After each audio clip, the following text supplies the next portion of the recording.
What are your short and long-term career goals, and why do you want to get your MBA from our program? Virtually all top MBA programs require applicants to respond to a prompt like this, to write a personal statement where you outline your ambitions and purpose. While the question may be straightforward, it's pretty easy to go astray with your response. Hi, I'm Jeremy Shinewald, founder and president of mbaMission. I've read thousands of MBA personal statements, and I'm here today to ensure that you have the knowledge and perspective to stay on track. Let's begin. I often talk about how successful MBA applicants write personal statements that build a bridge of sorts. What does that mean? Well, prior to your MBA, you are on one side of a figurative river, and you can see that bright blue yonder on the other side of that river, where your career is fully manifest.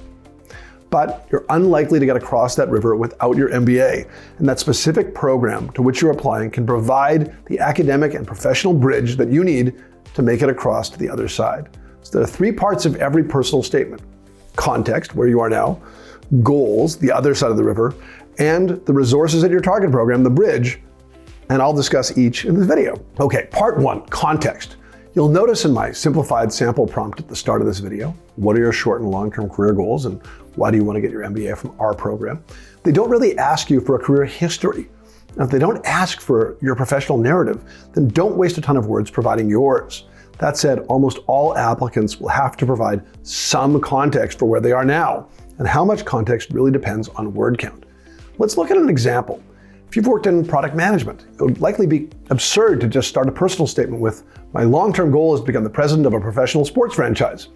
But if you were to write, "As a data analyst on PepsiCo's Gatorade brands, I continuously hone the very analytical skills that have driven the Moneyball phenomena, which has all but overtaken professional sports," now our applicant is on the way to showing that he or she has the basis and the skills, the experience necessary to make a transition into the world of sports.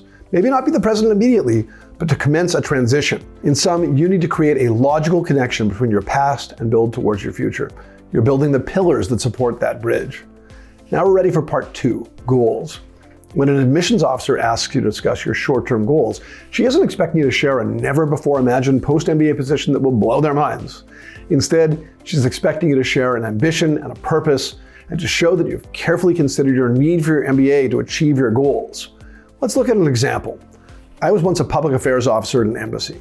If I were to say that I wanted to return to business school to become an associate at a hedge fund, I would certainly be showing that ambition, but most admissions officers would understand that that transition is nearly impossible.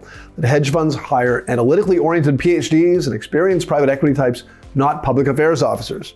In short, it isn't enough to merely see the other side of a river. The admissions committee needs to know that a bridge can indeed be built to that other side. So you need to balance ambition with realism. Consider your goals and ask yourself, are your goals a stretch, but indeed possible? And can they be achieved via an MBA? Your answer to these questions must be yes. Meanwhile, if a program asks you about your short and long-term goals, know that your long-term goals can be written about as an ideal if all goes well. Again, ambitious but realistic.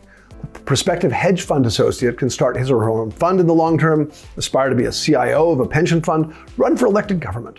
Many avenues are reasonable, but he would find it hard to extend that bridge to become, say, the director of HR at Nike. So ensure that your short and long-term goals are also quite logically connected.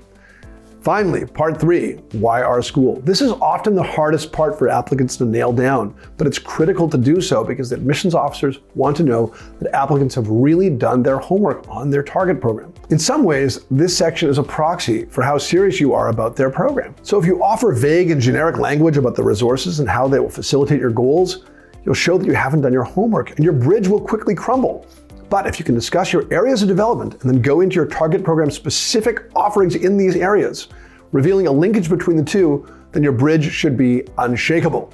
For examples of thoughtful linkages, check out my video on showing fit with target MBA programs. And if you have any questions at all about your candidacy, maybe you want to gauge whether your goals strike that balance of ambition and realism, then feel free to sign up for a free consultation.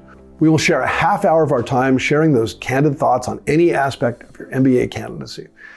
One final note, if you enjoyed this video, please press the like button below and subscribe to our YouTube channel for more application tips and advice. Good luck with your personal statement writing and with your MBA applications.